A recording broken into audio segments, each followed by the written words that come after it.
इलाकाई खबरों में रुख करते हैं वजीराबाद की जानिब, जहां ABC न्यूज़ के डिस्ट्रिक्ट रिपोर्टर अली शान की रिपोर्ट के मुताबिक वजीराबाद जश्न आज़ादी पर ट्रैफिक पुलिस, मोटरवे पुलिस की जानिब से बेहतरीन इंतजामात, रोड एक्सीडेंट और वन व्हीलिंग जैसे वाकयात में नुमाया कमी देखने को मिली।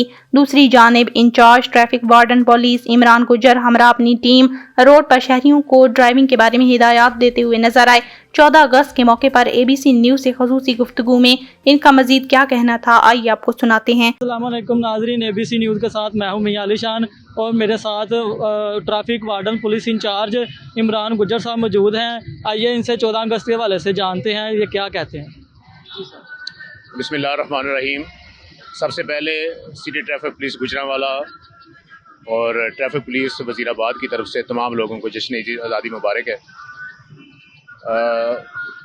जश्न आज़ादी के हवाले से मैं स्पेशली ये मैसेज देना चाहता हूँ, चूँकि जश्न आज़ादी के सिलसिला में लोग अमूमन बाहर निकलते हैं, निकलें, लेकिन कोशिश करें कि अपने बच्चों के ऊपर नज़र रखें। मोस्टली कम उम्र बच्चे मोटरसाइकिल लेके, कुछ लोग घर को बताए हुए, घर वालों को बता के या कुछ बगैर बताए मोटरसाइकिल लेकर रोड के ऊपर आ जाते हैं। 3-4 बच्चे बैठ के जिग जैग करते हैं, किस तरह की एक्टिविटी में इन्वॉल्व होते हैं। तो मेहरबानी करें, आपके दोस्तों से हम वालिदैन को ये मैसेज देना चाहते हैं, अपने बच्चों पर नज़र रखें और कभी भी कम उम्र बच्चों को मोटरसाइकिल दे के बाहर ना निकलें। दूसरा